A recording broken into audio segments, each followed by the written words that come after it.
Welcome back, guys, to another video. I'm actually going to be I'm going to actually show you some of these videos. I already know this one. This is hilarious. Okay, bye.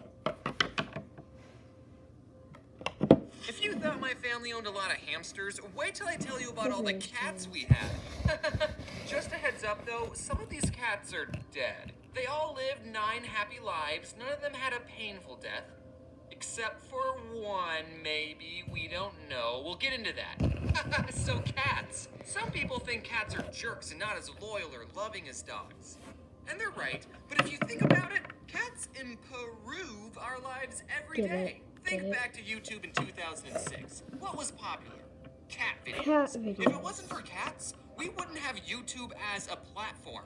Which I could make the argument is another jerk thing cats did. Now, I'm a cat lover, and anyone who says they dislike cats has obviously never snuggled up with a cat and had it purr on your chest as you pet it for so long that you both fall asleep and all your anxieties melt away and the only thing you care about is your fragile feline friend.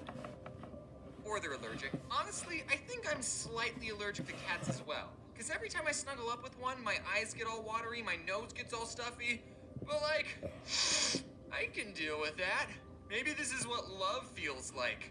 People like to put everybody into 2 categories. Either you're a dog person or a cat person. But why do I have to pick just one?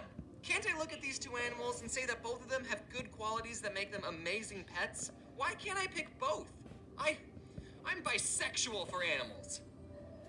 Wait, that being said, here's all the cats I had growing up. So our family had just moved to our new house and we're all getting ready to go to church when my older brother, who was outside for some reason instead of getting ready, heard noises coming from a bush. And when he went to investigate, he found a little baby tabby kitten. He told my parents about the cat and they said its mom was probably looking for it, but if the cat was still there when we got back from church, then we could let it inside.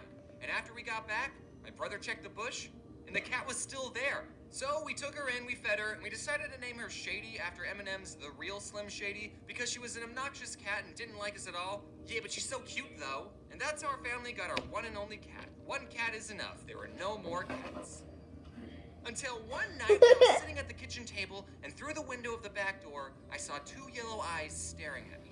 And as a kid, I still thought monsters were real. So I pointed it out to my family, hey, there's eyes outside. And everyone turned and was like, what the? So we opened the back door and a piece of the night just walked into the house like it lived there or something. Does this mean we have bad luck? Apparently, just waltzing in our house uninvited is a very effective strategy to get adopted because she ended up living with us for the rest of her cat life. My older sister loved Sailor Moon, and in the show, there's this black cat named Luna. Spoiler alert, Luna's actually an alien that can turn into a human sometimes, but most of the time she's just a cat. So we named the cat after her, and little old Luna fit great in our home. We were your standard nuclear family with 2 cats. Just 2. We never got another cat ever again. Until one day, this other cat appeared in our backyard. We put Luna's and Shady's food bowls outside, which meant our backyard was basically a cat sanctuary for any cat that could jump our fence. And sometimes we would see this calico cat hanging out in our backyard. We didn't know if she already had a home, and she would run away from us if we got close. So we left out a 3rd food bowl for her. And then she invited some of her siblings along because 2 other cats decided to chill in our backyard. And one of the cats was a boy, which meant we had to get all 5 cats neutered. And just like that, we more than doubled the amount of cats we had. We were feline pretty good. 3 more cats added to the family, because why not? That's the perfect amount of cats if you ask me. I'm gonna name them now. What? We're not getting 3 more cats. 2 is enough. What? We can't just kick them out. We're gonna find them a new home, but we're not keeping them. Okay. Also, you're not allowed to name them. What? If you name them, then you'll get attached to them, and we're not keeping them. So since our mom banned us from naming the cats, we called them the Calico Cat and the 2 other ones. And we kept calling them this until our mom found them a new home. Turns out that their new home was our home, because my mom never found them a new home. So we just left them food outside, and they were happy with that relationship. They would let you pet them sometimes, and even sit on your lap, but if you tried to pick them up, they would hiss and bite you. They did not like being picked up, or being inside. They were feral cats. One time it was raining, so we thought it would be a good idea to bring the Calico Cat inside, but she freaked out. She hissed and scratched us. She hated being inside more than she hated the rain. And by the way, cats can be very loud. Like as loud as dogs. They just never raise their voices. They're too proper for that. So since she didn't like being inside, we just put her back outside in the pouring rain. We ended up naming the boy cat Spot, the other cat we named Pepper, and the Calico? We didn't change her name. We named her Calico.